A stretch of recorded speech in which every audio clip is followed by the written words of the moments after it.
Fabulous. Okay, great. And without further ado, I will turn it over to Humentum CEO, Dr. Christine So, to introduce kind of the panel and introduce our moderator, Ritu Sharma. Great. Thank you so much, Jenna. It's really a pleasure to join. And today I think is particularly exciting because as 2023 draws to a close, we're also really trying to bring together and think about and consolidate the insights and the exciting things that we've discussed over the course of the year. We have a fabulous panel today, and I'm really excited that they could join us. I want to thank each of them for being a part of today's webinar, but also, for everything that you're contributing to the issue of how we move towards true locally led, locally owned development. So our moderator today is Ritu Sharma from CARE, and I'm excited that she is moderating and I'm not, because I'm going to really be able to listen and think about what you all are saying, and you may see me pop up in the chat. And so Ritu will be taking us through this. I'm going to just ask everybody participating today that if you want more information on our panelists, who I will introduce, that you look them up on the web so that you can have more information there, and that we really use today's time for discussion. That's something that you can't find on the web. So our panelists today, as I said, Ritu will be moderating. We have Rose Maruru from Epic Africa. Hi, Rose. Hi. Hi. We have Gunjan Veda from the Movement for Community-Led Development. Hi, Gunjan. Hi. We have Denise Namburete from Mwete. I think you are there. I don't see you in my little boxes, but I'm assuming that you're... Hi, Christine. Okay, great. Hi. Here you are. Yes. And then we have Vitalis Meja from Reality of Aid Africa. And so Vitalis, welcome as well. I will say that several of us got to see each other in person in Nairobi early in October at the Wings Philanthropy Network conference. And I think many of us will see each other next week in Bogota at the Shift the Power Summit. And I just want to put a plug in for the Shift the Power movement and for the summit that's coming up. I think it's going to be a great discussion, many great discussions there. And I'm looking forward to being part of those discussions, but I'm especially looking forward to all the energy that comes out of that setting. So with that, I want to just acknowledge that I think today's conversation is very much in alignment with all of those other conversations that are happening elsewhere. The Shift the Power Summit has had their Weaving the Agenda approach, and this is very much being held in that spirit of weaving an agenda around shifting power.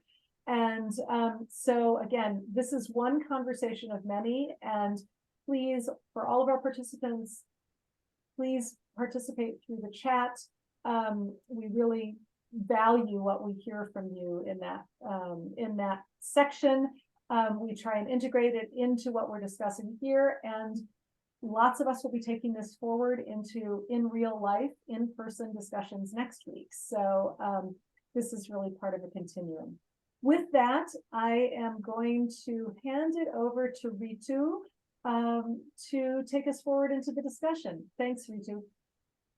Great. Thank you, Christine. And just welcome to our panelists, and welcome everybody. Good morning, good afternoon, good evening, wherever you are. My name is Ritu, and I am Vice President for Policy at CARE USA, and also a co-chair of the Modernizing Foreign Assistance Network. So really happy to be here co-hosting with Humentum. Just a few words about CARE and our journey on locally led development. We are really leaning into this as a big international NGO and working hard to transform our systems to be a better partner to local organizations, to transform our attitudes our thought systems, and really how we work from soup to nuts. So we're in this journey with everyone and have been advocating strongly for locally led development for many years, and gratified to see that some of it is now coming to life in a real way, but not real enough, and not fast enough. So really glad to have this conversation with you all. So just to kick it off, want to start with our panelists to just ask, we've seen a lot of commitments from funders and INGOs. We've seen the Pledge for Change, the Shift the Power movement, a lot, the Grand Bargain, commitments, lots and lots of commitments. And what are one or two global successes you would say that you think that we should be actually celebrating or learning from or replicating, sort of in that maze of all of the activity and bluster around locally led development? Would just love to hear from each of you first on what in there do you feel is really actually worth celebrating. So Rose, let's start with you. Yeah, hi, and thank you so much for this opportunity. I think this is a really important discussion happening a week or less before the Shift the Power Summit. I think is exactly appropriate, because then we can carry these discussions there. And maybe that's one of the changes to celebrate, that I'm seeing more joined up efforts, really kind of the growth of a movement, global as well as local, to push on these issues, because without that, I don't think change is going to happen just by itself. So just maybe to build on that a little bit, over the last 2 years, well, really since COVID, because I think that was really the inflection moment, right? We're seeing more sustained and what I would characterize as louder voices, many of them coming from the ground and really calling for transformation of the global development framework and approaches. I mean, some of us that have been in this space for a few decades remember, particularly we from the global South, just was a really kind of disempowered space, and to witness sort of the growth of the agency. Finally, there's a certain assertiveness that we're seeing, and more diverse voices coming into this space. And I think for me, that's something to celebrate. The second thing to celebrate possibly is that I think the shift we're seeing in funders, although it's not quick enough, it's not going far enough, but there is, I think, for the first time, sort of a deeper sort of perhaps commitment to first of all, even just acknowledge that, yeah, things can't go on the way they have been going on, and the way they have been going on has not been, right, moral, ethical, whatever, effective. And that things need to change. We've seen commitments, some of which have even gone as far as pledging specific percentages of funding to go to local partners. But we know that localization or locally led development is more than just about money. It's also about whose ideas are getting funded. How are we valuing local knowledge and local capacity? So I think we still have a long way to go, but I am perhaps more optimistic than ever before that we may see some real change, maybe not as quickly as it needs to happen, but I remain optimistic, really. Yeah. Thank you so much, Rose, and wonderful to hear that perspective. I, like you, have been part of this world for 35 years, and there is a shift. There is a shift tangibly in the seriousness that we are discussing this issue. So thank you so much for that. Gunjan, over to you. What do you think we should be celebrating? So I think, Ritu, you and Rose touched upon the shift which we are seeing about, I remember the movement is, for people who don't know, the movement is a group of over 2,000 local and community-based organizations from around the world, and about 30 INGOs who are part of it. And it was created in 2015 to center communities, right, and to change this development paradigm. And even in 2019, when I entered the movement, I remember every conversation would go like, yeah, this all sounds wonderful. Is there evidence that it works?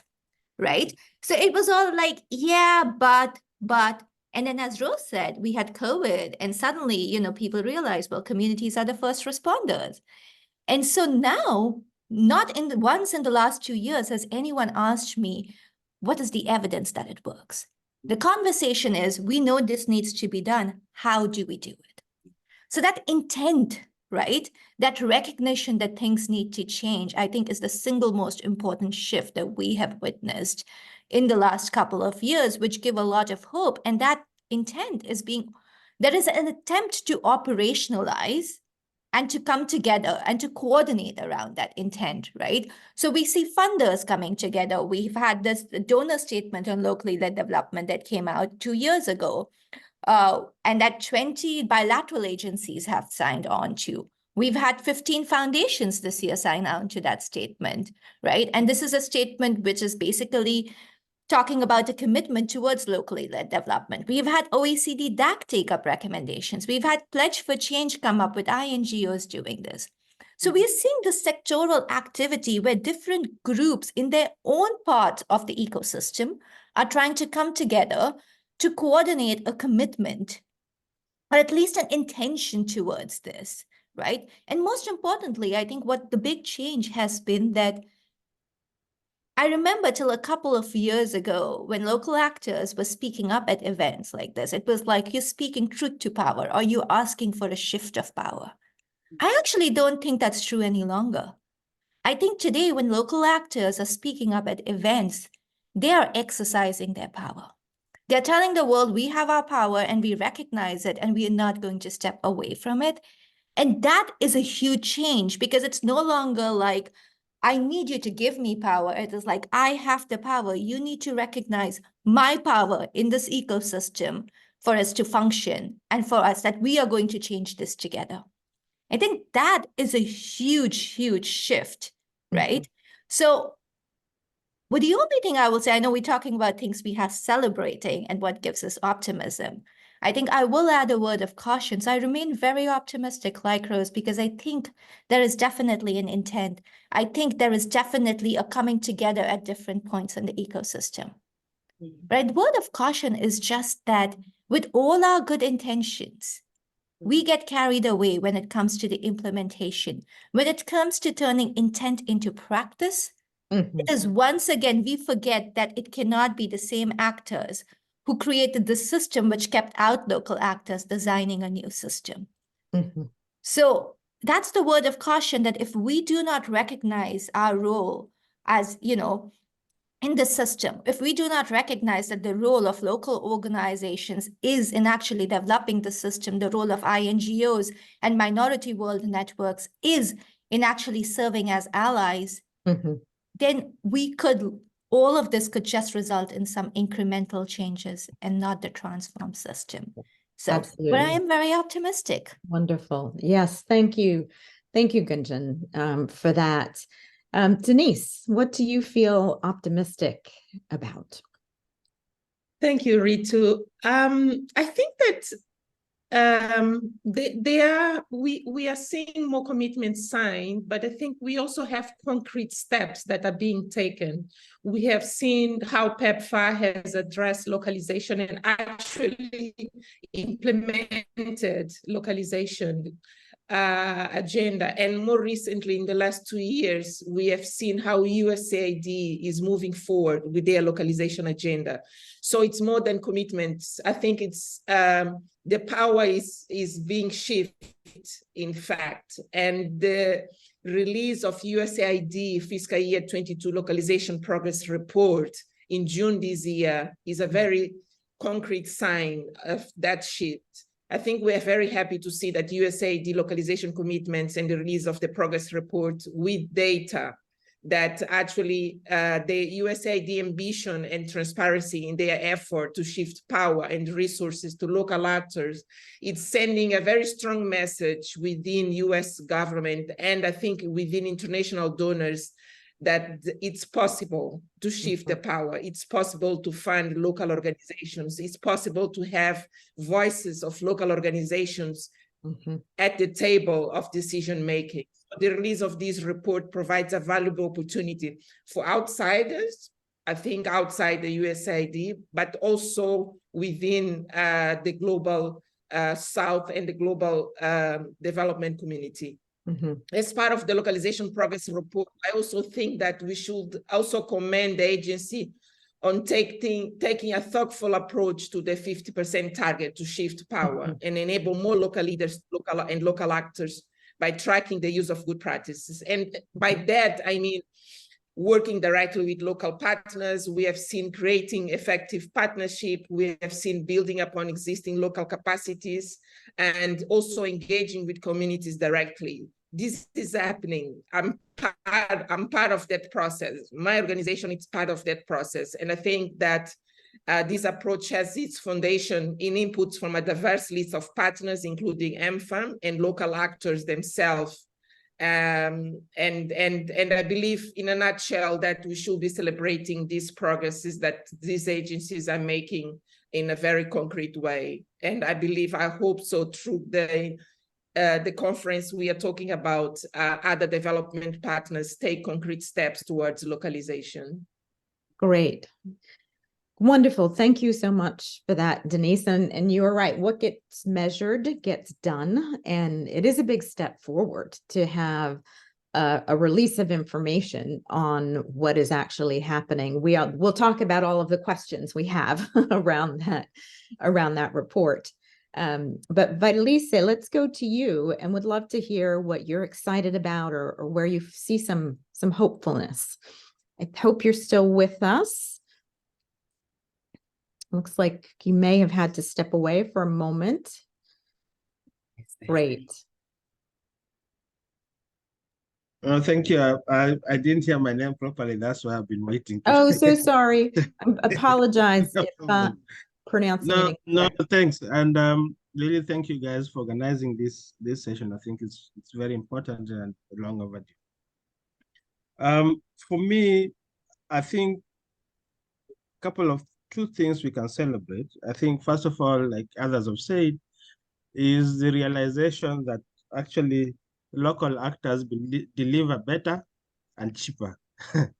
So indeed, if you look at it from the resource perspective, there's a desire to move towards, working more closely and engaging with local organizations. And also, of course, is a question of being more sustainable, not in terms of resources, but ensuring that there's better and stronger ownership when you work with the local actors. So I think that most actors, including civil society, of course, the national civil society, and bilateral structures within the official side, understand and recognize that.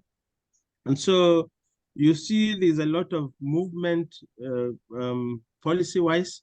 I think we are among those who worked on the CSO DAC recommendations on enabling environment and CSO effectiveness, which has been approved by the DAC members, as you may know, and that is taking shape bilaterally and individually across the board, and is also shaping the kind of resources that are directed towards civil society. So that is a positive thing. But I really want to focus more on how that is also affecting, partnerships with international civil society and also with the South. And I think for me, there is, yes, movement, but a lot more needs to be done. Like Ujan was saying, she's optimistic, but also cautious.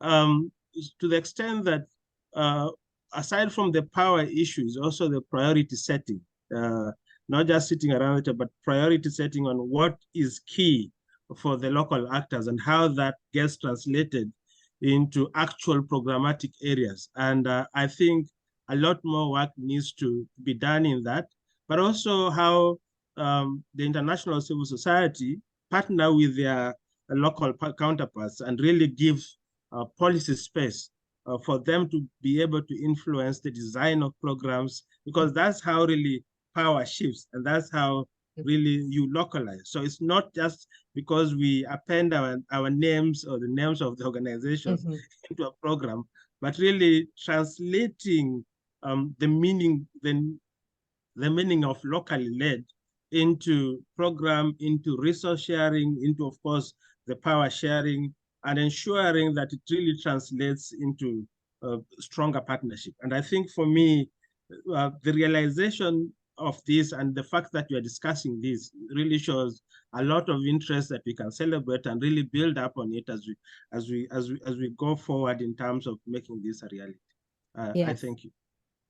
Thank you so much. Yes, so you're taking us into our next question, which is what key changes do we want to see in 2024? And not just within the US government, but I think we realize we have 1 year left of opportunity with an administration that is actually interested in this area, but definitely not limited just to the US context.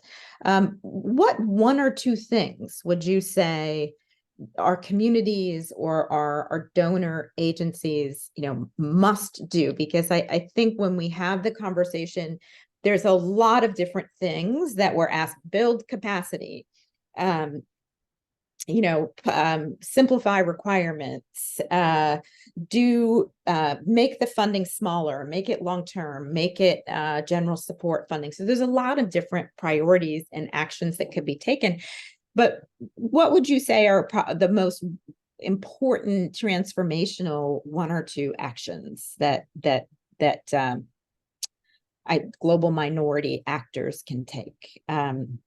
So Denise, let's start this question with you, and then we'll go around again.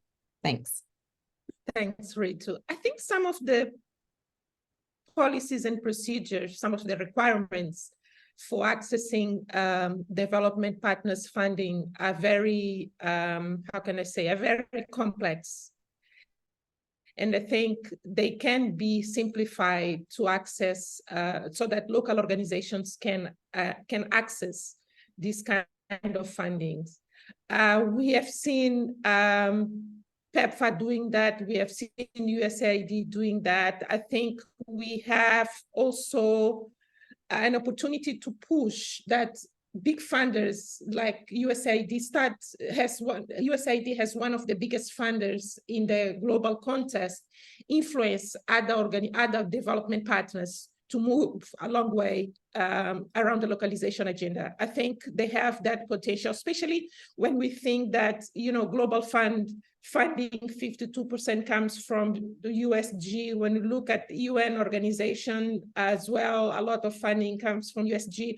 So I think there is potential for one single partner to push the agenda among the other partners that are not yet on board with the localization agenda. And I think we need also the second key change that we need to push for is actually to get a very, very clear definition of what we mean with local.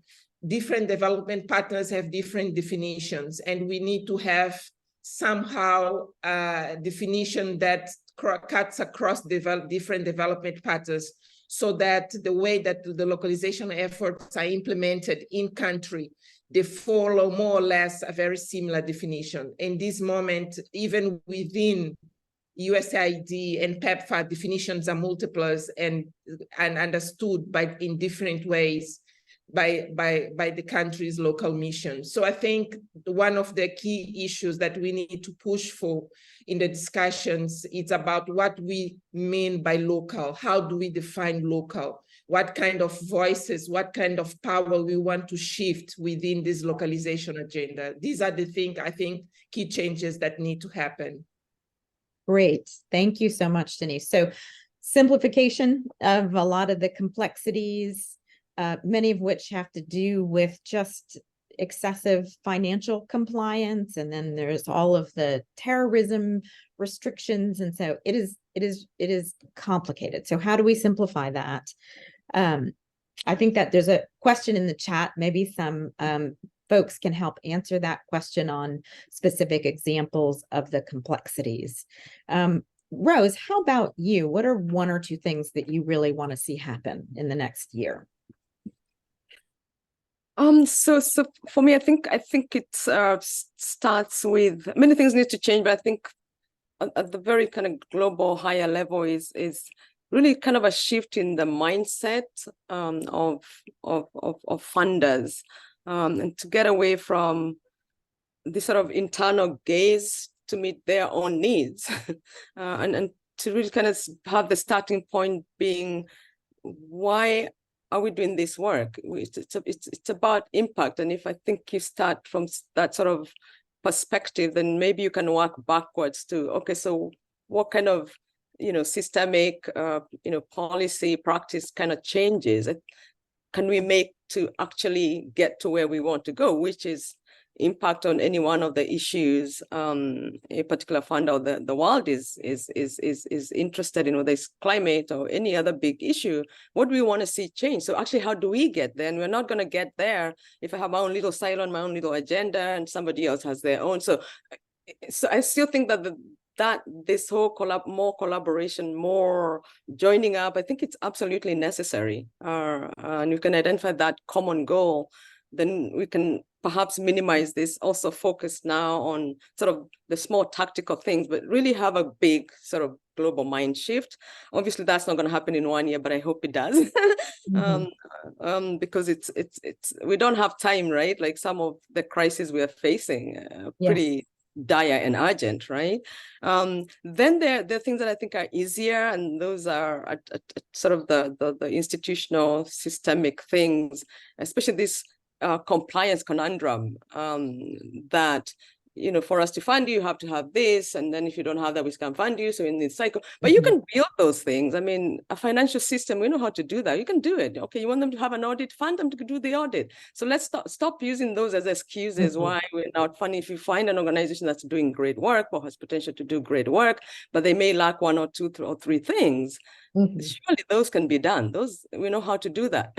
What we don't know what to do is the bigger, global problems that we are all facing together.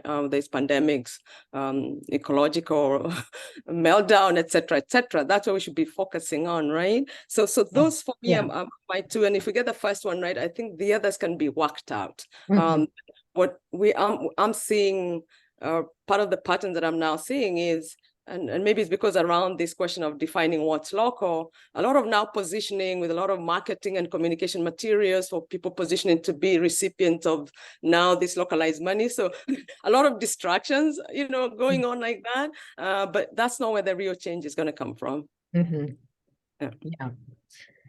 Yeah, wonderful. Thank you, Rose. And I want to just bring in this interesting comment from Damon in the chat, and where people are already doing locally led, locally driven, sustainable, integrated, multifaceted development work, and have been doing so for many years. I think it is an important thing to recognize. And as I've traveled around the world and met with local women, most people around the world are pursuing locally led development without any outside resources. I mean, the aid that we're talking about, it is billions of dollars.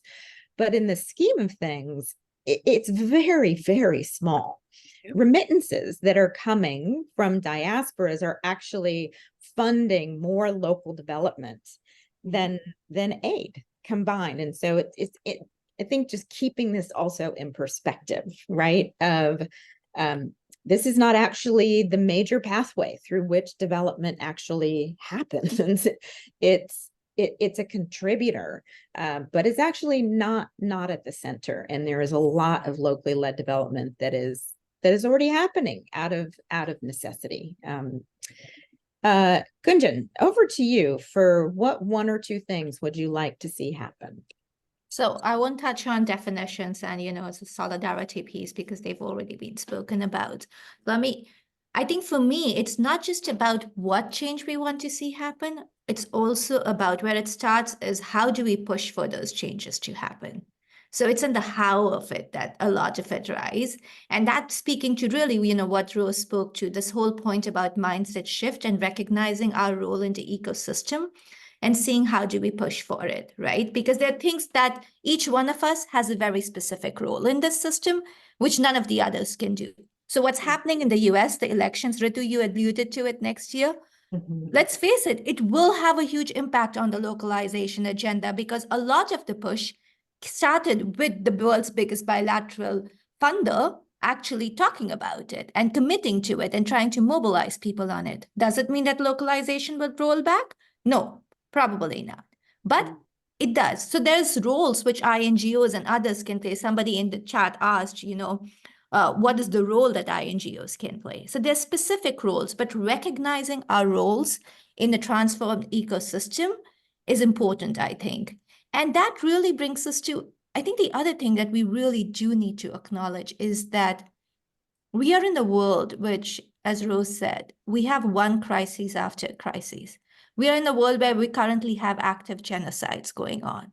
We're in a world where there is closing civic space. In that world, how do you operationalize locally led development? So I think the one thing that we all do need to focus on is the solidarity across lines when it comes to issues of closing civic space, when it comes to issues of genocide. Because if we do not tackle them, there is no way that we are going to actually have locally led development take place, right?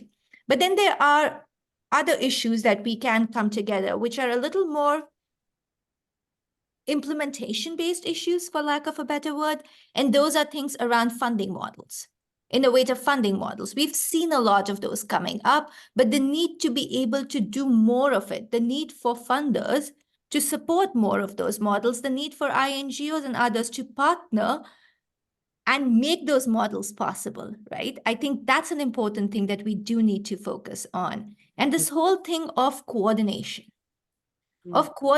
across funders.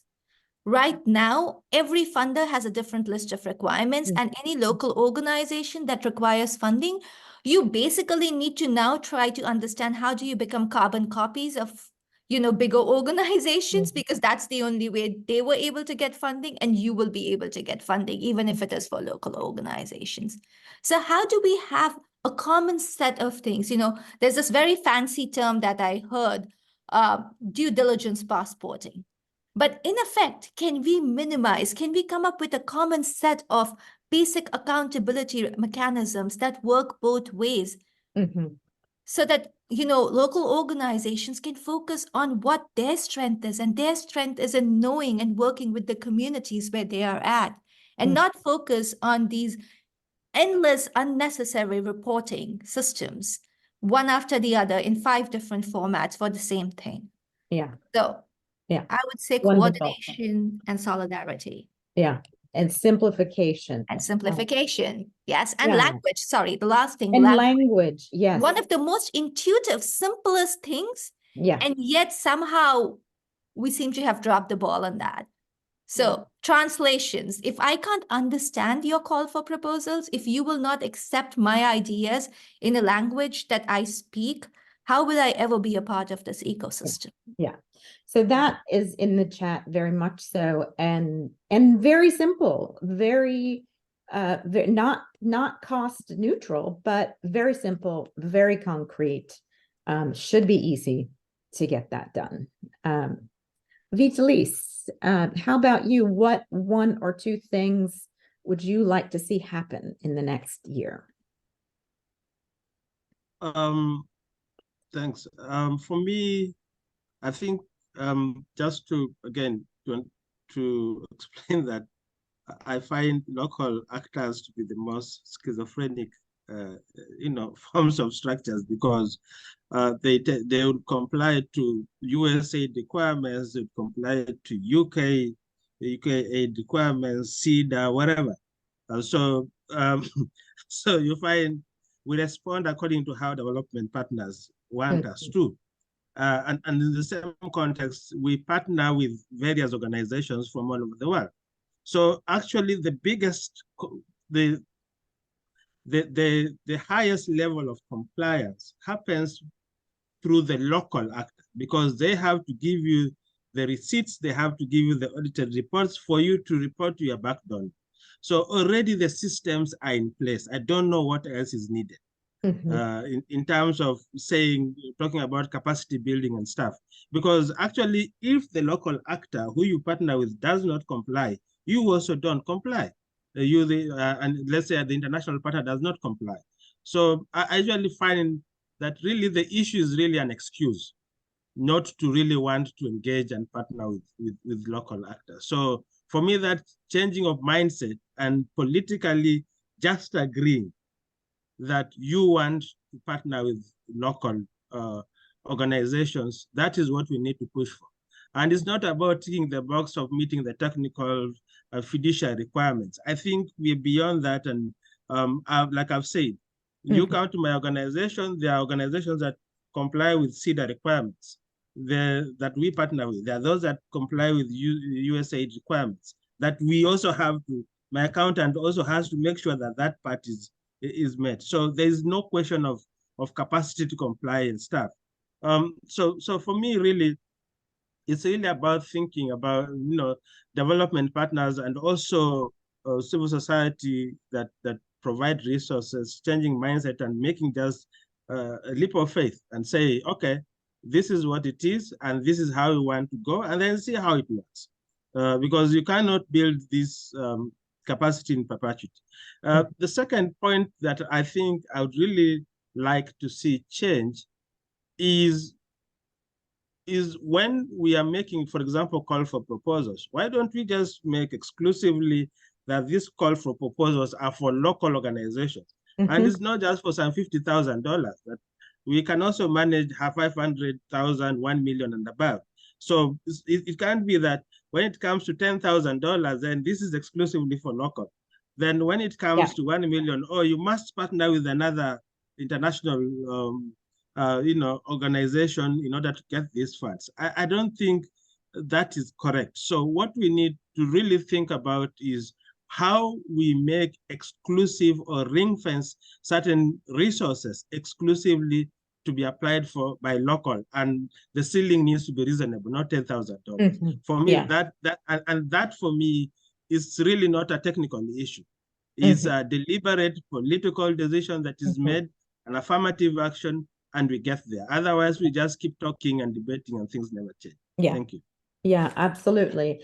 And I have seen there have been some RFPs, RFAs that have come out from USAID, certainly, that are exclusively for local organizations. And I hear some grumbling about that among the INGOs, but I actually take that as a good sign, right? If it's causing some people to be uncomfortable and unhappy, then something real must be happening here. And at CARE, we really, we support that. We support that. That is what should be happening.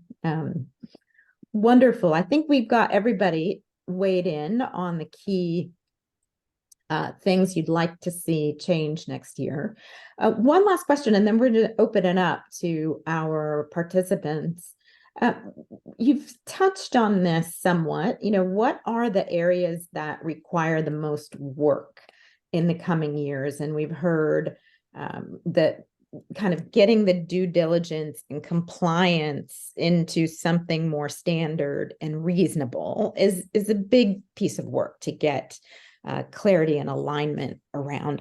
What other major pieces of work would you like to see tackled in the coming years? Vitalis, let's start this time with you. For me, like I said, I'll start with, first of all, just deciding that certain portion of resources exclusively belong to local organizations, and they do not need to partner with any even international partner to get those resources. So for me, that side, that aspect needs to be brought to the fore more forcefully and more deliberately. The second part that I think is important is really also understanding, and I think Gujan raised this point of understanding the complexity of local organizations and the demands that make them ineffective, especially if they are fiduciary in nature. Because like we said, we want partnership to be more effective and the impact to be realized. So it's really about the funders or donors recognizing that for these local organizations to be effective, they have to align their procedures and processes to allow this to happen. And I think that effectiveness question of the local actors should really be the driving force in terms of the behavior change that is required from the development partner to really make the resources work and function, especially if the localizing agenda really is to also mean having more sustainable impact. So making local organizations more effective really requires their partners to behave more responsibly. And in that regard, I think the elements that you raised around the fiduciary requirements and the capacity to whatever, that should be looked at or be questioned in the context of whether it is making these organizations effective or really making them run around and tick the boxes so that they can get the resources.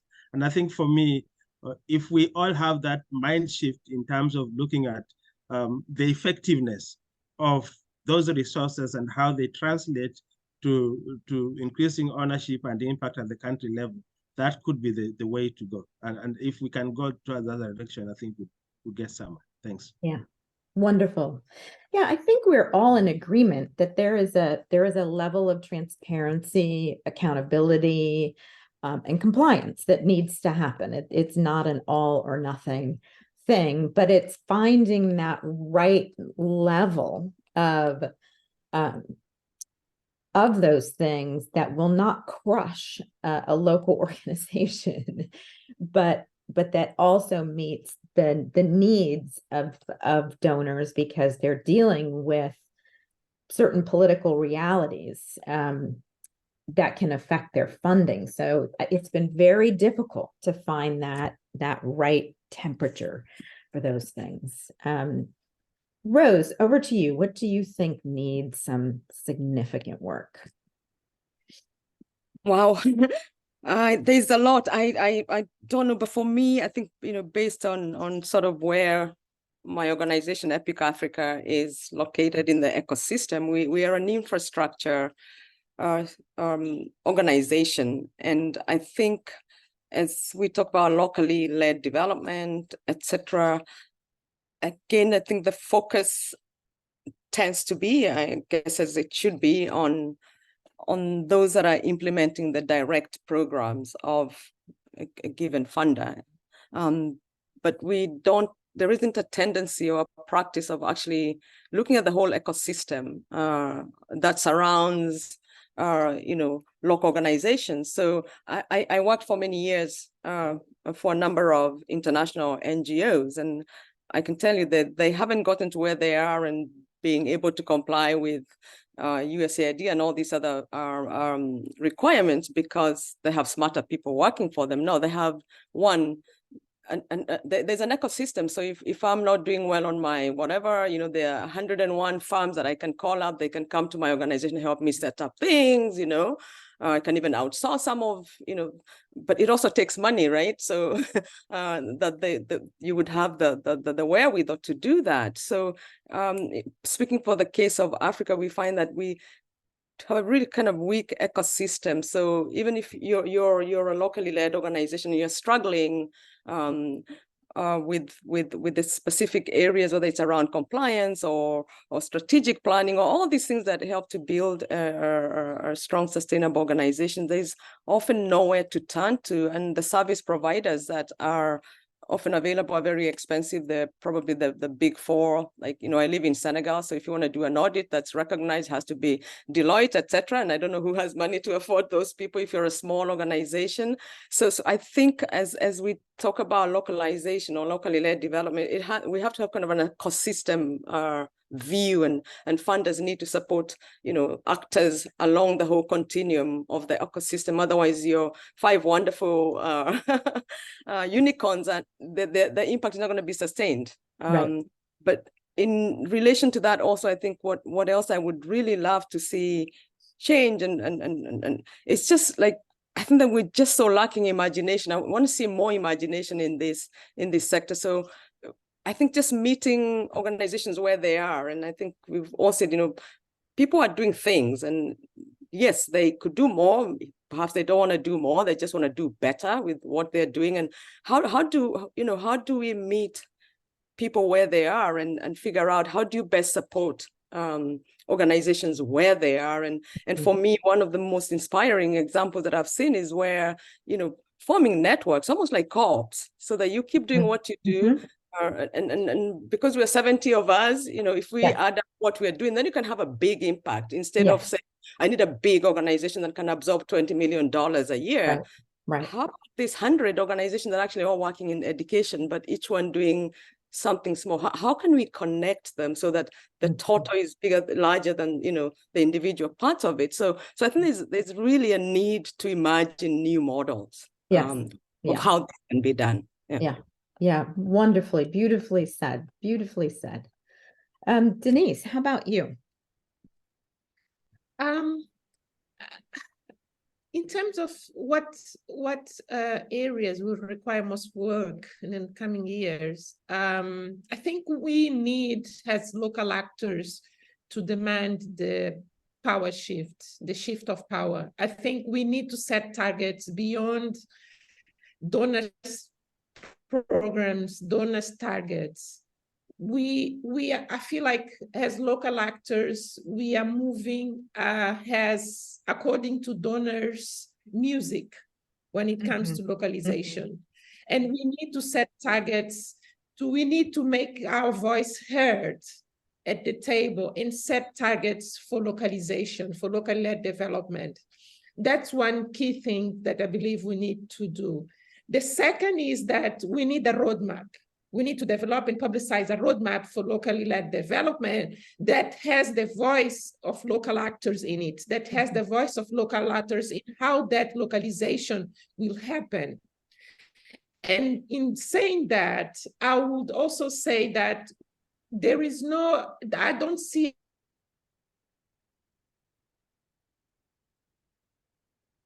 localization that are taking concrete steps in terms of engagement with local actors on how their localization agenda is defined. So we need to put pressure so that the localization agenda that is defined by donors takes into account, we see localization to happen in the Global South into those plans from donors. So I think these three probably we should be working in the next coming years, making our voice heard in these plans. Wonderful. Thank you, Denise. Thank you. Gunjan. So I think, we've talked of some of the very broad big ones that we do need to change, right? The systemic change, the mindset shift, the agenda setting. I would go a little more than granular in terms of what some of these changes would mean operationally. And I think locally led development, one part of the change is the change that happens. It's a systemic change. We're talking about policies, agendas, rules, procedures, all of that. But I think systems are made up of individuals. And so a huge part of operationalizing the locally led development agenda, and for us, an agenda which is set up by local actors, I would, as Denise said, but a huge part of operationalizing that is looking at what does it mean for each one of us in where we sit in the system and the roles we play. So if you are in an evaluation team, what does it mean for evaluations? Because if we continue to do evaluations the way they are currently being done, which is sitting in judgment over the local actors' performance, over programs that they neither had control over nor, truly designed, that's not going to be locally led despite funding flows changing and stuff, right? So that's the power question. So what needs to change in evaluations and how they are done and how we think about evaluations? What needs to be done about if you're sitting in programs around program design and how programs are designed and implemented? What needs to change if you're sitting in business development, which local organizations don't even have business development, right? But in other places and INGOs and others, what needs to change there? So I think one huge part of this change, if we want it to happen, is recognizing operationally and at the practice level what it translates into for us, not just as organizations, but as individuals in the roles that we play in this ecosystem. If you're in advocacy, if you're in communications, what does this translate into is, I think, something we need to, because if we want to translate intent to practice and action, that's where we will need to go. And the last thing I think is the financing mechanisms. Honestly, I agree with Atalise that there are many local organizations that can get larger chunks of funding. But the reality is that there are many local and community-based organizations that cannot handle the large chunks of funding. And what they need is patient trust-based philanthropy, patient trust-based funding, which allows them to progressively get funding as they need for the needs that they have, right? Which progressively grow. And that requires new ways of thinking about funding and new models of funding. And again, a very operational area, but one that could make a huge difference. Yeah, wonderful. Thank you all for that clarity. I'm hearing a lot of clarity from this group on what needs to happen. Just to add on the new funding models, there is a model called accompaniment. 1,000 Currents has promoted this kind of model of funding, which is exactly what Gunjan described, where it's a stream of resources over time to meet the needs of a movement or an organization as those needs arise, and in the right way to address those needs, rather than $100,000 or $1 million at once. It's okay, let's get the accounting system, here are the funds to do that, right? And then your leader needs some capacity building. Here's some funds to do that. You need to do a strategic plan. Great. You need a car. Great. Let's provide that. It's a walking with, shoulder to shoulder kind of approach. And it takes more time, it takes more effort, but ultimately it could have the greatest results. So let's go to the questions. There's one bucket of conversation happening here about, are the local country offices of INGOs local? And as representing one of the biggest INGOs in the world, CARE, and I can speak on behalf of some of my other colleagues, because we did have some work on this that we did last year, where we brought together some of the major INGOs, Mercy Corps, Oxfam, Catholic Relief Services, World Vision, Plan International. And we sat together and we said, okay, let's ourselves agree what is local and what is not local. And we were able, all of us, Save the Children was included in that, our country offices that report up through our structure, those are not local. They're absolutely not local. If we have a local care office that is completely independent, separate board, separate governance, local leadership, the board is local, we're comfortable calling that local. But we recognize that national NGO has had a huge advantage over indigenous organic NGOs that have been born really in the country, as opposed to part of a global network. And that needs to be acknowledged, that is not a level playing field. So we all, have slightly different ideas, but I think for me, one of the changes that I've seen in my field is that 10 years ago, INGOs would have never been willing to make that decision with clarity, that our country offices are not, as much as they would like to be considered local, they're not, because the way the power is distributed makes it not a local entity. So that is some progress. So I just wanted to share that with the group, because I think we are getting somewhere on this recognition of what INGOs are and are not. There's a couple questions here on, okay, so if we're moving program delivery, that's shifting away from INGOs and towards local, truly local, community-based organizations, then what is the role of INGOs? What role can INGOs or those in the global north, global minority, play to facilitate and accelerate this process of locally led development? And what would the role look like? Because my personal point of view is, we still have hundreds of thousands of Americans that are going to be supporting CARE USA because they believe in the work, they want to give to an American organization.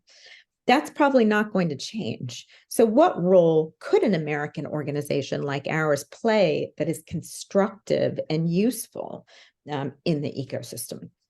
So let's dive a little bit into that question. And I do, just to recognize to everyone, I do see some other questions in the chat, and we'll come to those. Yeah, so whoever would like to comment on that first, you know, what is the role of INGOs? Gunjan. Yeah, just because we've been talking a lot about this in the movement, about what is the role of different people in this system, right? I think INGOs absolutely have a vital role to play, because at least any local organization that I have spoken to, right, and on our membership has ever said INGOs need to go away. It's not that. It's that we need INGOs to play a different role and to be more respectful of local organizations and their knowledge. So then what is the role? One huge role is the advocacy component of it. You have access to spaces local organizations don't have access to, also don't have the bandwidth to.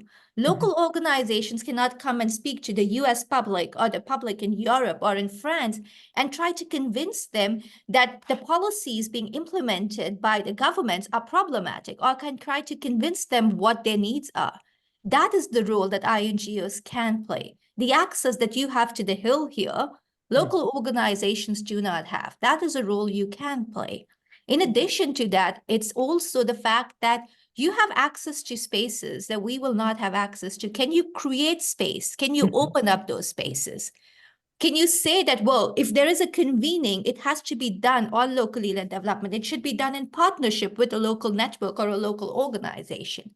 Can you say that if we are meeting at this policy table on this, where are our local organizations? Can you be the champions, the allies who always ensure that local organizations are present? I think that's a huge role that can be played. Then there is also the role of coordination, right? Of trying to help us connect across. That's a role that INGOs can absolutely play. In fact, Peace Direct came up with this report called 9 Roles of Intermediaries. And while I hate the term intermediary, I prefer allies. I do think that there are roles, specific roles around advocacy, around coordination, around translation. This crazy jargon, USAID finally is waking up to the fact we need local organizations to input into our policies because they are most affected by it. Great. The OMB thing is out. I mean, I have been trying to work with USAID for 3 years. I can't wrap my head around what is there. For organizations and people for whom English is the second, third, fourth language, how on earth will we make sense of those of what's there and comment on it? So can you play that role of the interpreter, of helping us bridge that gap and making sure we have access? Yes. And one last thing, sorry, can I quickly say? Please do. As an example. What's happening, and this is happening right now, so I do want to, this is almost an invitation to all the INGOs and networks here. Local organizations and networks from around the world have got together and put together a letter for funders and INGOs on how to do events around locally led development. It's going to be sent out, released tomorrow. Wonderful. We're going to then invite all INGOs to commit. Will you commit to these 5 action items that local organizations are asking for? That's a first step. Can you do that? Because that's changes that are absolutely within your power and the role you can play. So local organizations leading and saying what they need, but then INGOs making it happen through their support and allyship, as an example. Wonderful. Yes. Yes, I think allyship is, I think, one of a good word, because what that allyship means is recognizing that someone does have power. There is a power differential, and someone does have privilege, but they're going to utilize that privilege in a conscious way to shift the power, to change the power dynamic. And I think for me, and what I'm endeavoring to do at CARE, that's exactly what we're trying to create in terms of how we do our advocacy. Other thoughts on this INGO question? You don't all have to speak on this. We can move to other questions as well. But Rose or Denise or Vitalis, anything you want to add to what Gunjan said? Yeah, maybe just to not to repeat, but just to maybe emphasize what I'm hearing from Gunjan, and it's a whole issue around solidarity. And for me, another specific area where I think INGOs can be of great help is to do the other ecosystem work. So you get out of direct implementation, et cetera, but I think there could be a role, for example, in tracking commitments from your governments, like this 25%. I mean, every time I run into, I'm doing a very unscientific piece of research. Every time I meet a Senegalese nonprofit, I am like, hey, so what do you know about, localization? And are you guys feeling it? And, most of the time it's like, what's that? Or no. So how do we track what's actually, so that these global, agreements and pledges and what have you. So how is that playing on the local level? And few of us on the ground really have the wherewithal to actually do that tracking. It takes time, it takes money, it takes, such an expertise. So I think that could be really helpful to actually hold funders and donors accountable as well to the pledges that they're making. Yeah. Well, in essence, you have just described the role of MFAN. That is exactly the role of MFAN. That is why that coalition came together, so that we could all agree, all the different INGO members and the Southern members. We have to we are the ones who bring the accountability, to hold the feet to the fire. So yes, the good news is some of this is already happening. Yes, Denise, please. Denise, you're still muted.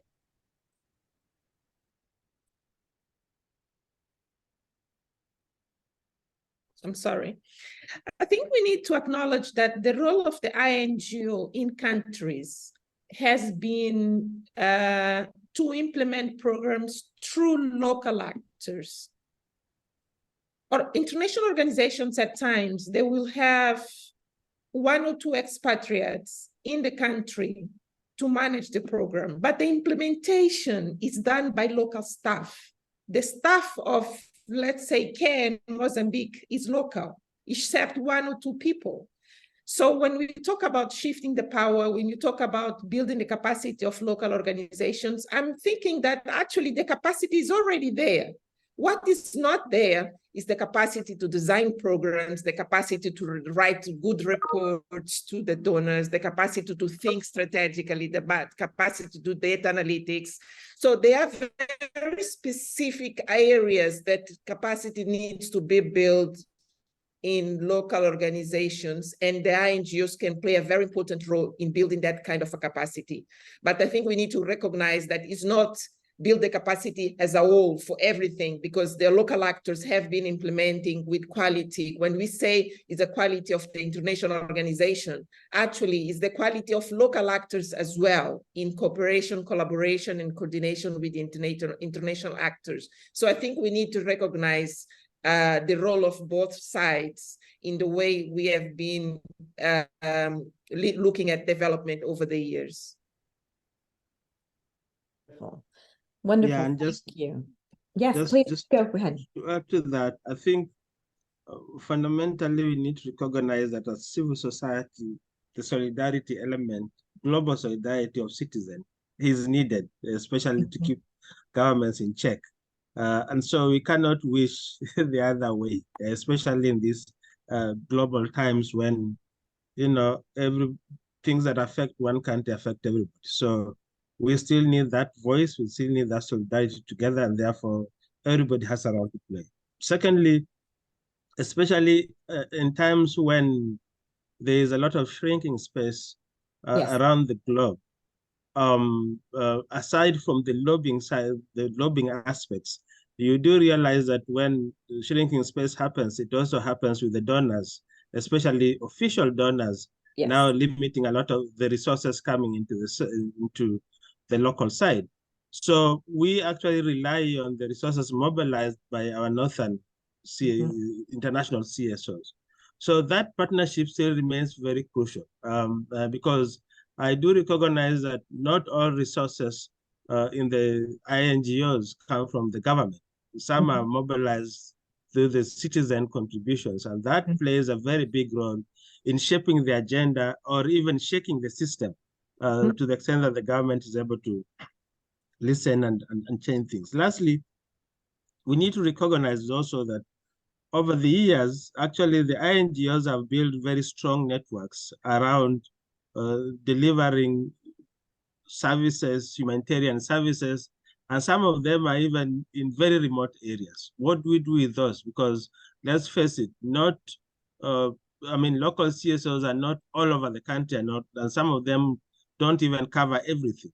And so that element of partnering and strengthening that partnership to enable, various facets of manifestation of CSOs to engage through solidarity still remains very crucial. And therefore, I think international CSOs working closely with local organizations, community-based organizations, is the way to go. And we are not the same as governments. We must always recognize that. And at some point, we have to protect our turf, and we only protect our turf when we're united. So I think there's a role for everyone. It's just really to be sensitive, like Gunya said, to help local organizations to be effective and also to enable them and create an enabling environment for them to thrive. And I think we've discussed several elements on how to do that. Thank you.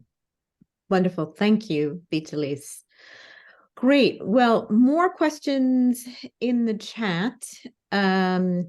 We have a question here from Damon about, can this movement think about a concrete outcome of this conversation being, sort of the establishment of a, I don't know what to call it. There's this example of trust law by Thomson Reuters that provides legal assistance, right, to local actors.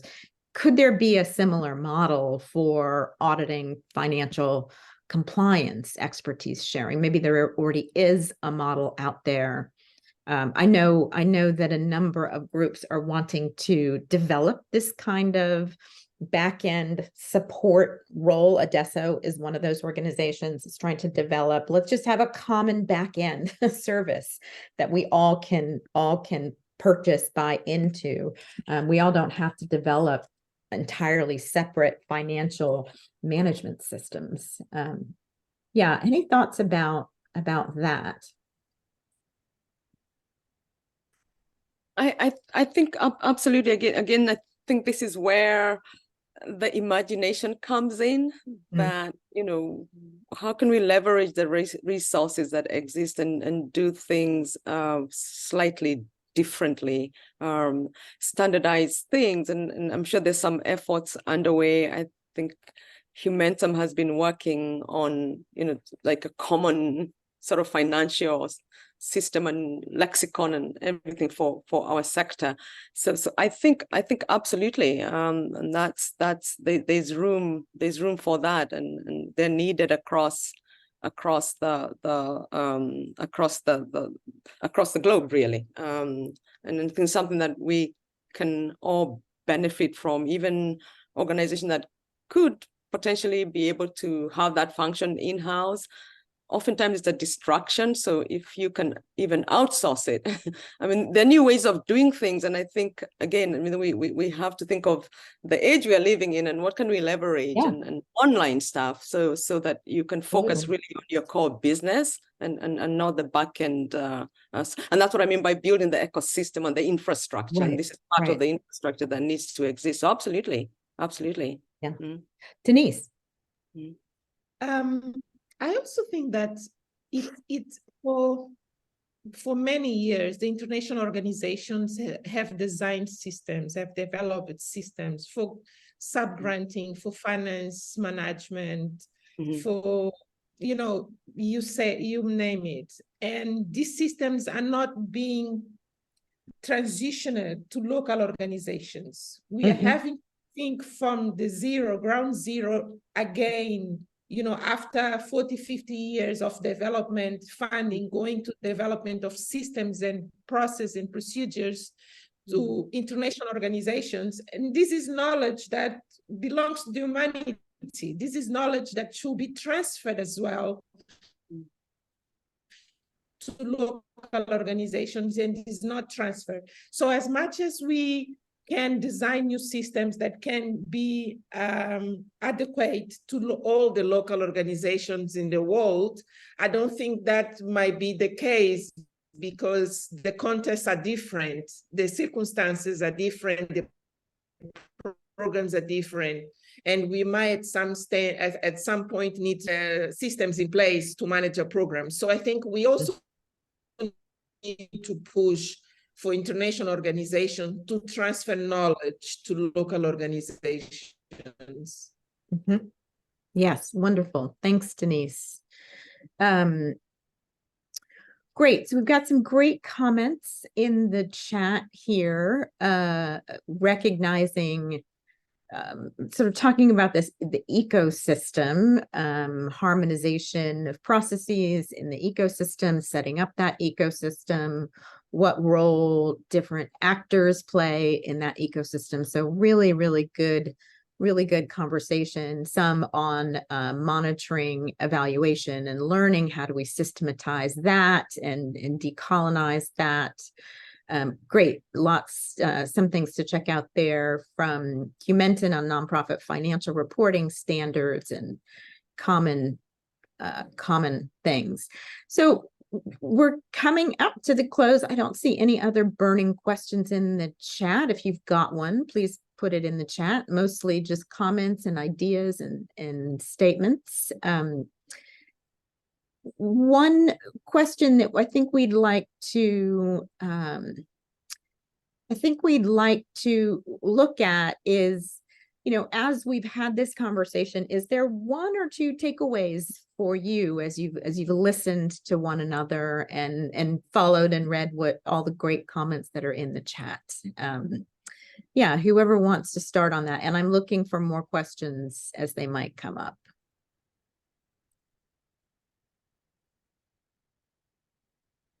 Rose, you're off mute. Do you want to begin? One takeaway. Gosh, it's such a rich discussion, and there's so many facets to it that it's hard to pick up the one. But if I'm forced to, then I think I really say that my one takeaway is, one, the urgency.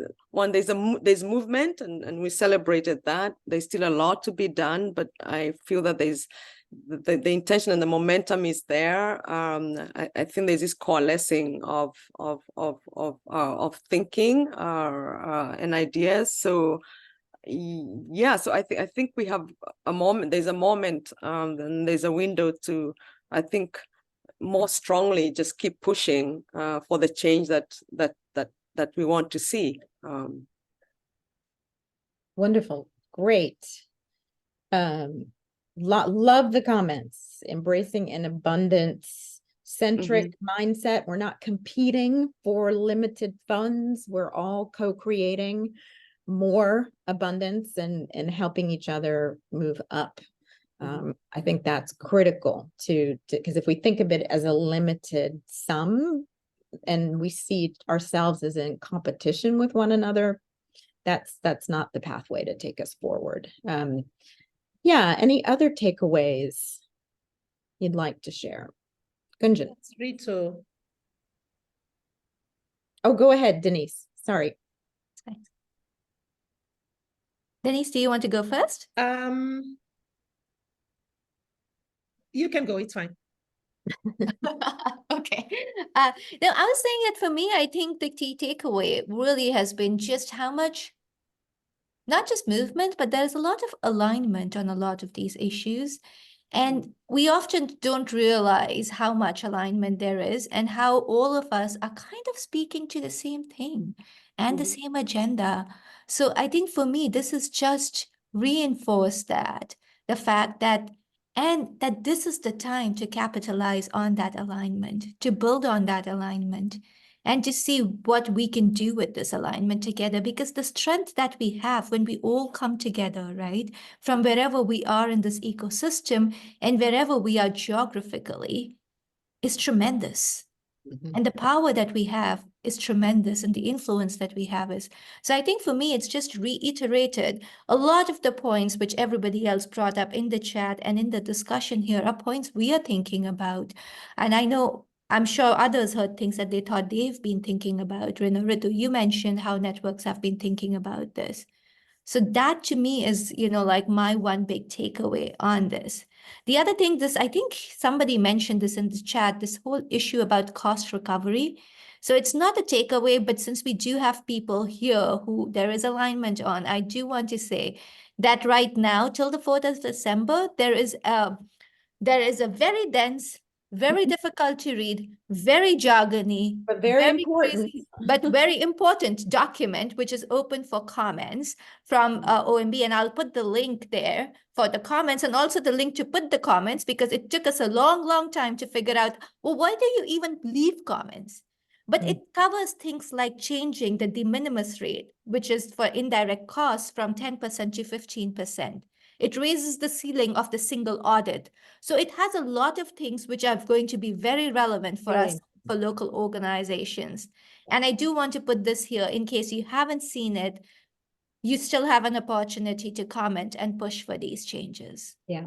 And I would encourage everyone on this call, if you do nothing else, just click on the comment link and say, you must change the de minimis rate to 15%, because what that does is that allows, that's the core operating costs. That's a 30% increase in the core operating costs that is provided to local organizations through all grants and contracts, not just USAID.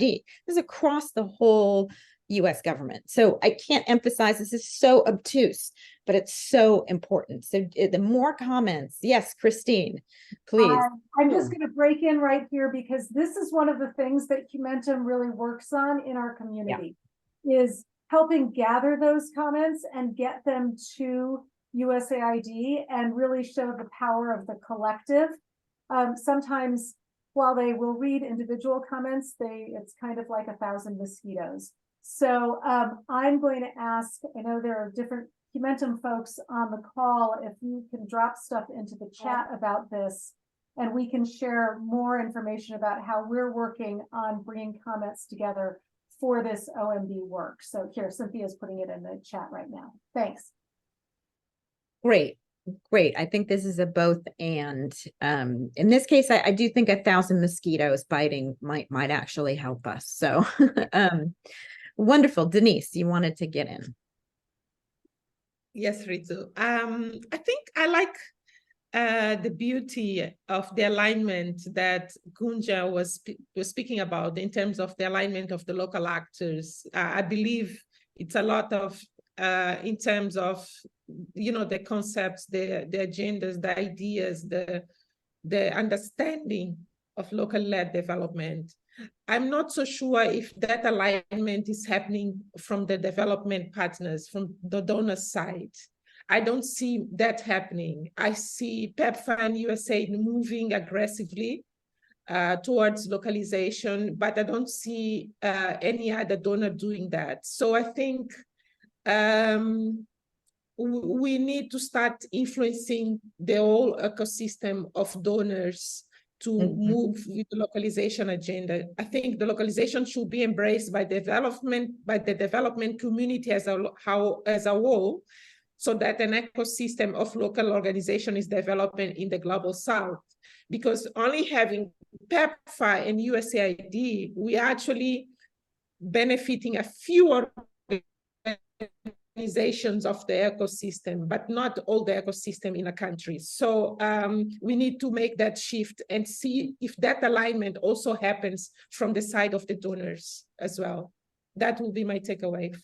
Yeah, I think that's a really important point. And I think if USAID can do this, right, what's the most complicated, most burdensome, most, fill in the blank, right? If USAID can move in this direction, certainly other donors can move in this direction.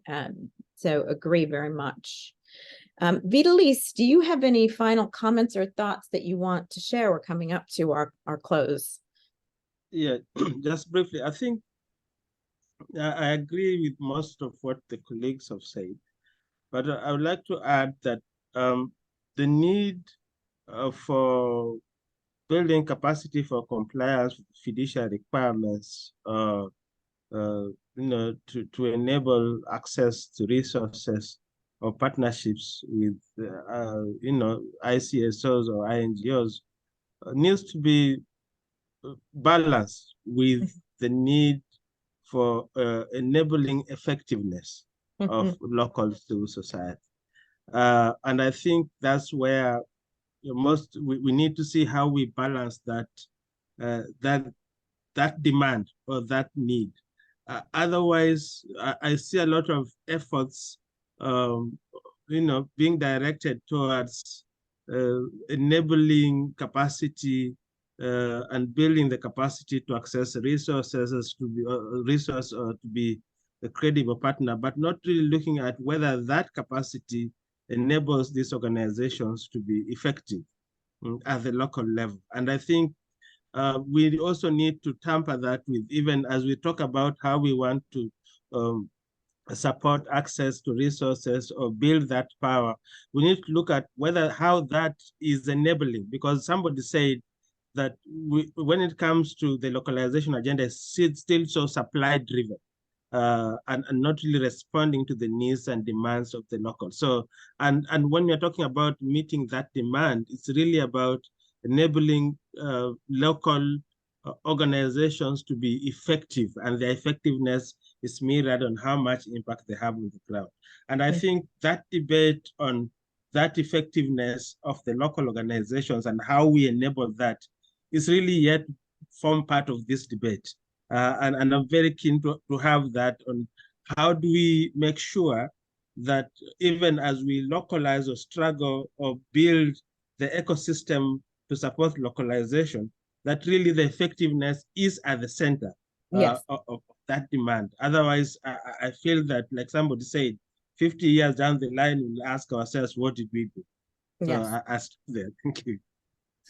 Yeah, very well said. What is the purpose? What is the purpose, and does it serve us, or does it not? And I wish that rationale applied to many things in this world right now. I won't make a direct comment, but do our actions serve us in the long run? I think is an important lens to bring to this effort. So I'm going to bring us to a close. I'm sure, like many of you, I have another meeting right at 10:30 a.m. on the dot. So thanks so much for a really wonderful discussion. I think what I love about this discussion is that this was all people either from the global south or one generation removed from coming from the global south or global majority. I love that new term. I really do. I think it's just speaks volumes. So thank you so much for a really rich conversation. This has been recorded, so please, I hope you'll share it out with your other networks so more people who were not able to be here could also enjoy the conversation we've had. Thank you. Thank you so much for joining us. Rose, Denise, Gunjan, and Vitalis, really appreciate your time. All right, everyone, have a good day or evening. Bye-bye. Bye. Thank you. Thank you for having us. Thanks.